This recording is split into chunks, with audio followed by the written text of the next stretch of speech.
Hello, welcome back to Nuzlocke Vlogs, where I talk about my life and I do a Nuzlocke. And last time I was just completely out of it, in a bad place, mentally, completely exhausted, tired from work. And this week, I'm not as bad. I'm doing better.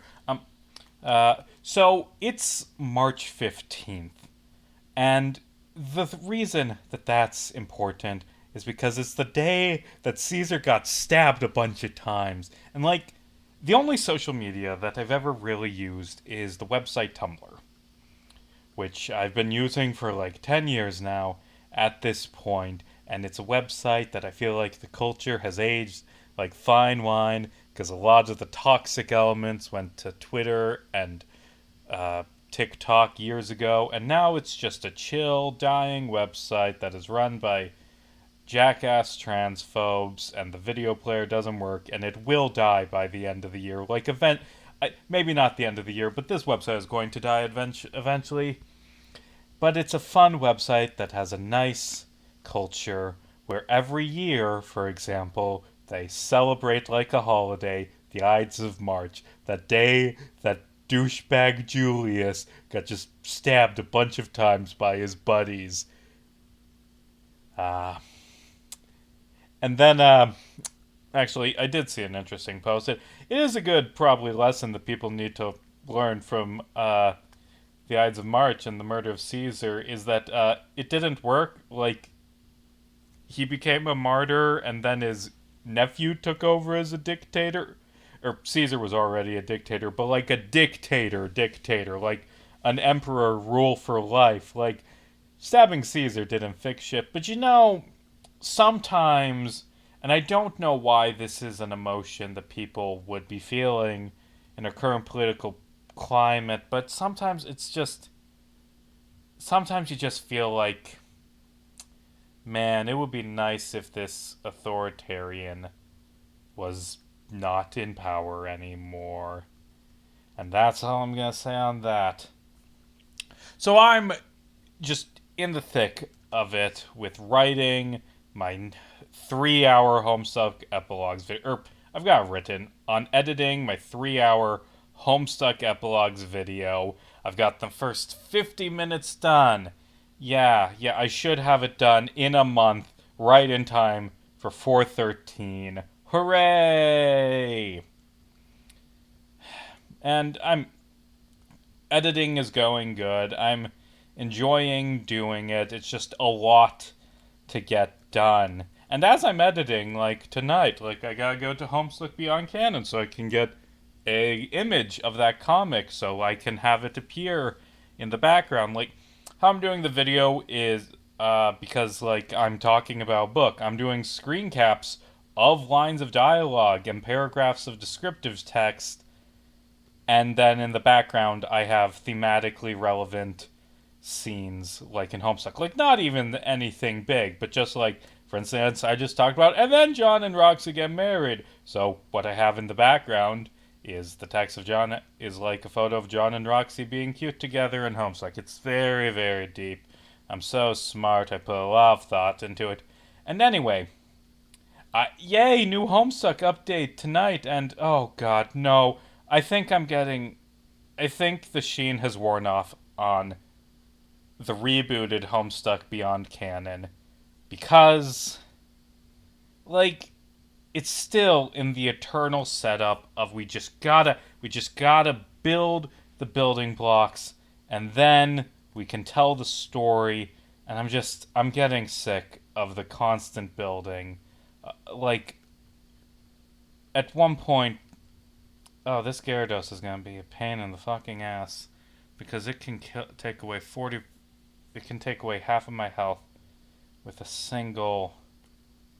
Oh god, now I've only got 3 Great Balls. We're gonna play this by ear. Hold on. So what I was saying is that the problem with Homestuck Beyond Canon is that it is all setup, and never any resolution. It's never going anywhere for as long as it's been on. Like Andrew Hussey talked about, like and it was sort of the inspiration for the Homestuck epilogues. In the third printed book of Homestuck, Hussey brought up what they call meat and candy, like the big dramatic moments that reshape the story being meat, and setup and character development and comedy being candy.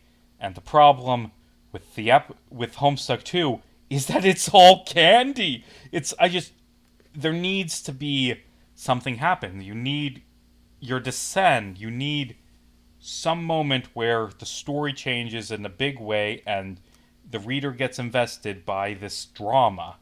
And that isn't happening, to the detriment of the story.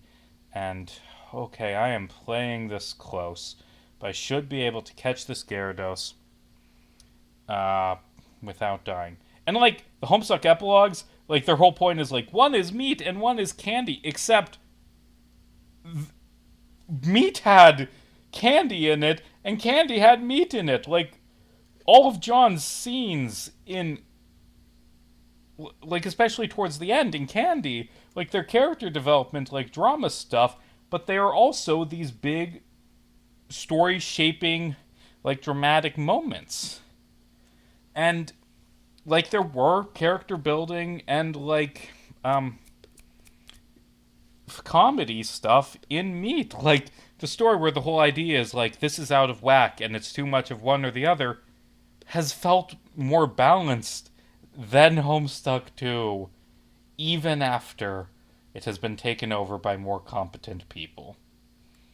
I don't know. Maybe on 413, we're going to get something big and it's going to renew interest in the comic.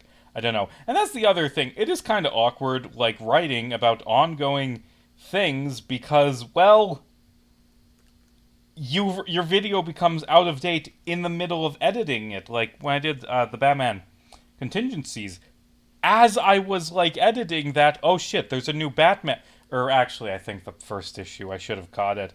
Like, but while I was writing that, it became out of date because I talked about the character Failsafe from Batman comics, and then they brought Failsafe back, and like I do this whole 3-hour video essay, and I'm talking about alternate Calliope, this character from Homestuck, throughout it. And then this update comes out, and oh, they finally gave that character a real name. She is now named Al. Okay. Hi, Al. Weird Al. There's a joke there somewhere. Anyway, we have a long comment to respond to because I name the Pokemon after comments. And this is Julius Z, a comment. I hope I haven't used the name Julius Z. I'm getting to the point where I have a few, like, consistent, really good commenters who comment on a bunch of my videos, like Lemonsoft and ZMax, and, like, I've already used those names is the problem, but I appreciate the comments, and, I'm not going to reuse you in Heart Gold Soul Silver, but maybe next year. Who knows when I do, I guess, Black and White. The point is, Julius, why the fuck do you have... Well, I guess you can get Nita King really early, but, like, that's surprising. 7X and an epilogue. Ooh, how classy. Yeah, that's the point of... Yeah, that's obvious. I have a very weird relationship with the epilogues. One thing, Homestuck 2, despite its turbulent development drama and some of the inherited, I assume that means problems from the epilogues, is what got me back into the comic. I'm the opposite. As someone who joined at the very end and couldn't really experience all the update culture, it's been really fun to engage with fans alike, and that's true. The update culture is back with the epilogue, with Homestuck 2. That's nice. So many fan works and lyric stucks that are analyses of the epilogue or take their own spin on it. I even have a whole playlist of my favorites on YouTube. Lol. It really does feel like fandom has found its second wind. On the other, the distaste which with the epilogues are written is so draining and just boring to read, lol, that it really makes you wonder, is there any point to this? The author would like to say no, and it isn't. And isn't that so fucked up, OMG? Don't you just feel the agony? No, I feel dull and kind of grossed out how so many heavy topics, including yeah, are either made a joke or just hand-waved, no more than window dressing. Even Andrew Hussey themselves later said that the AO3 style tags were nothing more than descriptions of what's in the work. Oh, I should have this on screen. Oh, I do have it on screen. Hold on. What am I supposed to latch onto if none of it is genuine, all fluff, no covers, but also isn't what what it was always going to end up as, a work built in part by the community being made a parody of itself by said community. I don't know, sorry for the ramble. I just want to mention all the other, okay, and then a lot of, I'll talk about that a bit, but I don't agree with that at all.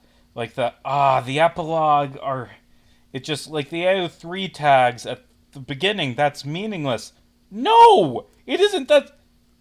That's like very, very important and very simple in what it is about and how it is appointed, that it's a meditation on the nature of fanfic. I'm spoiling the video from a month from now, but like when it opens with an AO3 page, like when it says, "Hey, this is about fan fiction," then that's what you engage. Like you engage the story. Like I don't. The fact that it opens with saying this is a story about fan fiction does not mean that it is meaningless, and the whole point of the epilogues is that it isn't meaningless. Oh god, I have a much more eloquent long video on this, but I don't agree that like the epilogues are meant to be about nothing, because they're about something and they're very blatant what they're about. And like, yeah, the AO3 tags are a description of what's in the work, but there's a reason that's it. Never mind. I have it better put in the 3-hour video. That'll get done eventually. So what is going on in my life? Well, just working, writing, making videos. I did, like a few nights ago, I had to sit through a lengthy school board meeting on budgets, because that's what you do when you're a local government journalist. This is the fun job that I have, and it is dull, but I'm sitting there and it just clicks to me. I realized how to make my book work, and the simple way to put it is, wow, agents haven't been, oh god, I hate these little animations. They're cute, but they take so long.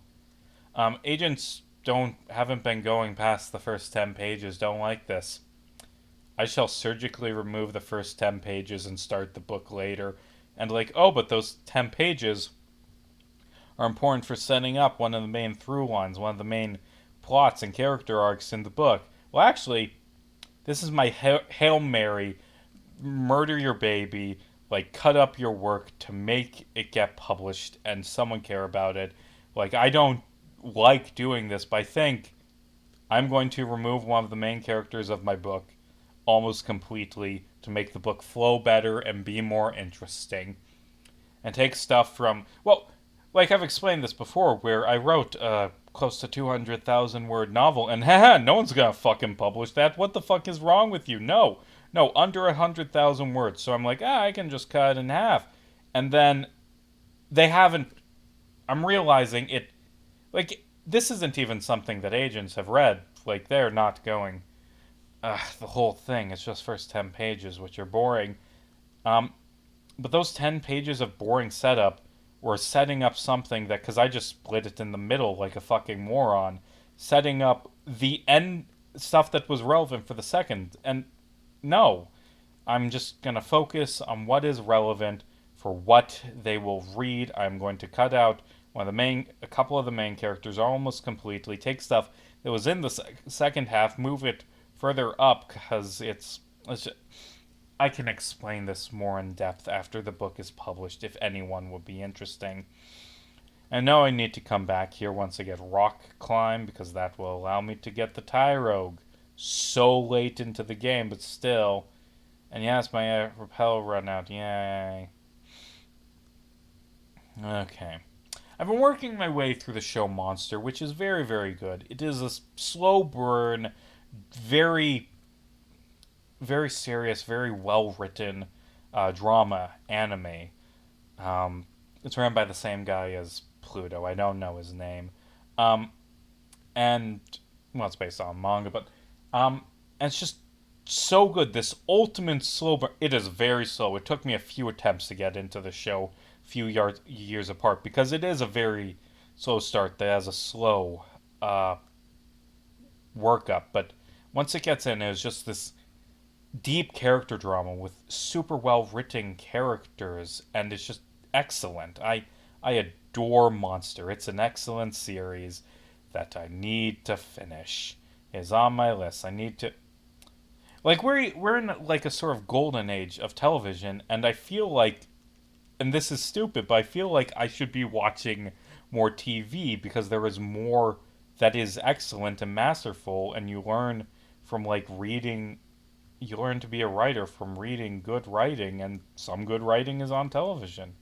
Actually, it's fine. I don't have cut because the thing behind there requires you have to go into Cyanwood first. And the two reasons why I went this part first. Actually, you know what?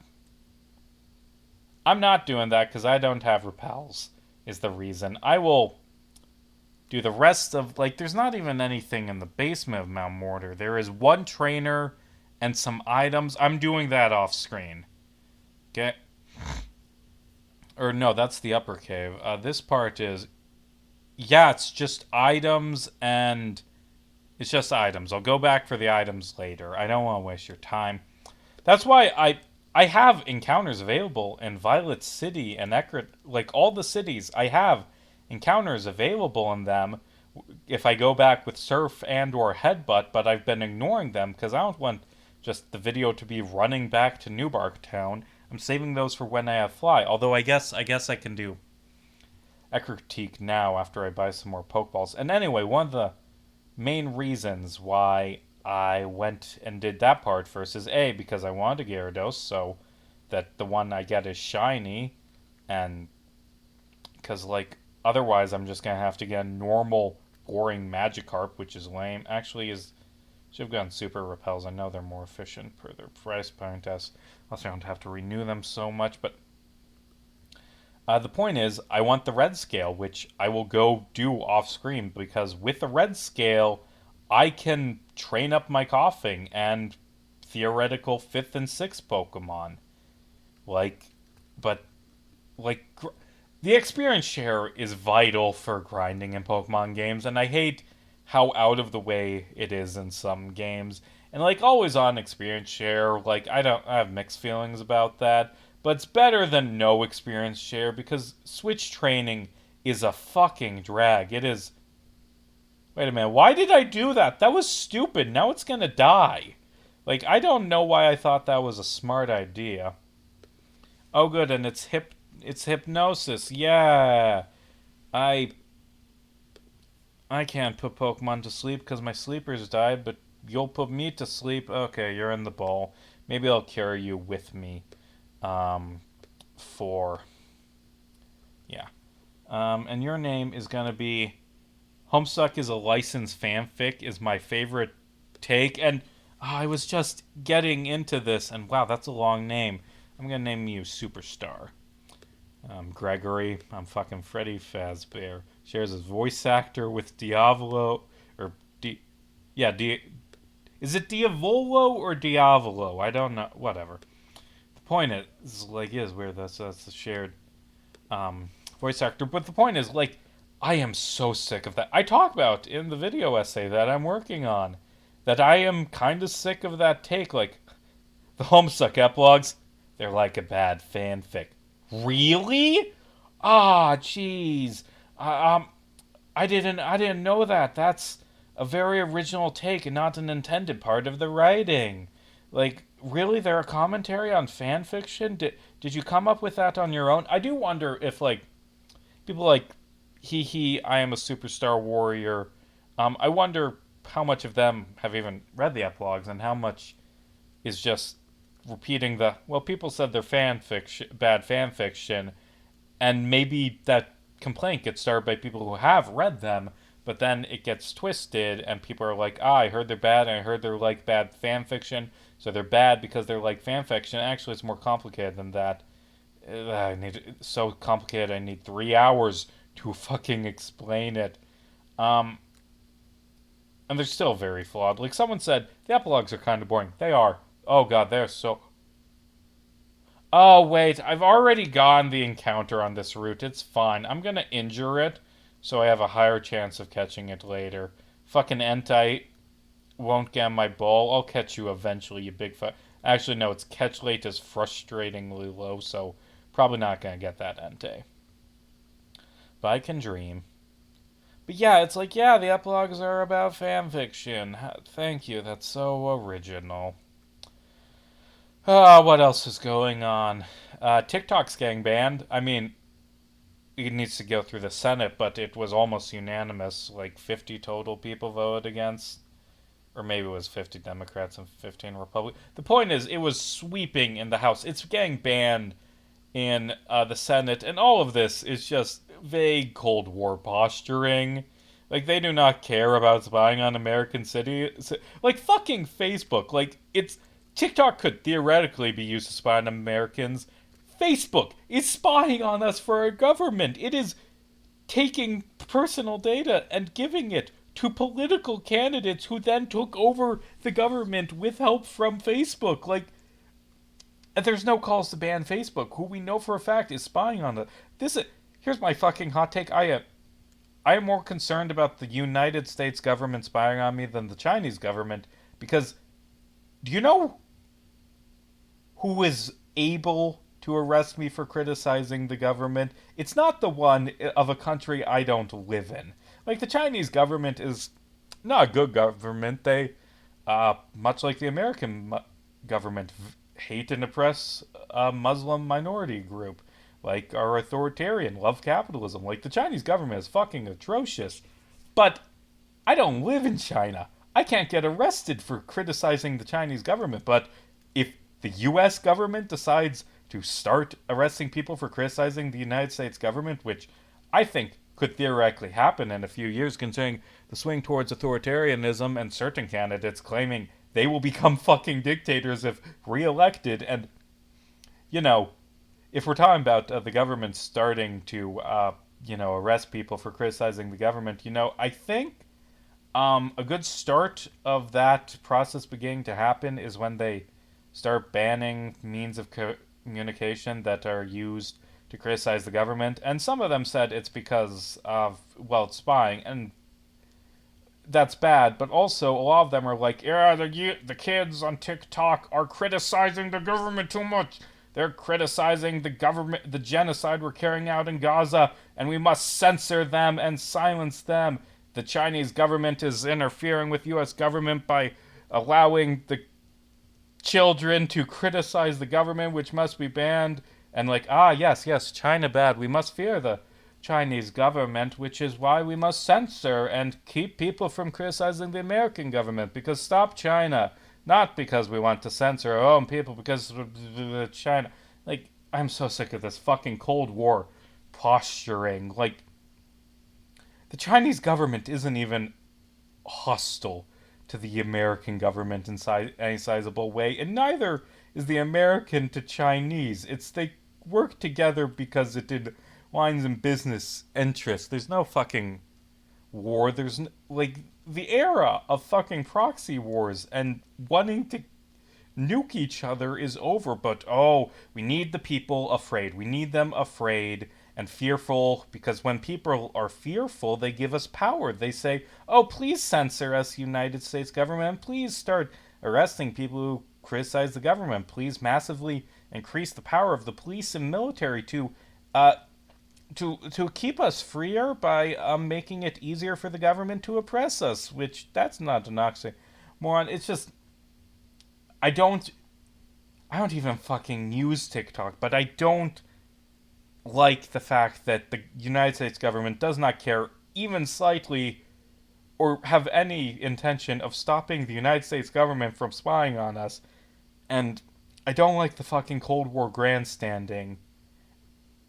And I especially don't like that this is very clearly, for at least some of the people voting for it, they're doing it to keep people from being able to criticize the government, which in principle is just fucking atrocious. It should be opposed in principle. And right, they had the Safari Zone in this game, but it's really weird. And I feel like I didn't do much in this episode, although I guess I did Mount Mortar and got a Gyarados and went through that one route. And I've got a bunch of items to catch off screen. Or not catch, get off screen. Why are items Pokeballs? Like, are people. Like, I never got that. And anyway, I'm going to beat up this Psychic first because Psychics are liars. Well, in the actual Pokemon games, they probably do have psychic powers because psychics and ESP are real in Pokemon, but in real life, these guys would be liars. And you know what we do to liars? We have our giant fucking African birds fly in and peck their eyes out with pursuit. And it would have been cooler if it was an instant kill, but off screen, I'm going to go get my experience share and do the basement of Mount Mortar and get whatever it is I get from these milk people up here. Hey, going back to Homestuck, like, it's always been weird the trolls drink milk. The weirdest fucking scene in all of the Homestuck epilogues is the scene where Rose breastfeeds Vriska. To be clear, Vriska her daughter, not Vriska the character. But like, what? Why? What? I how? Why is she lactating? I don't. The epilogues are weird.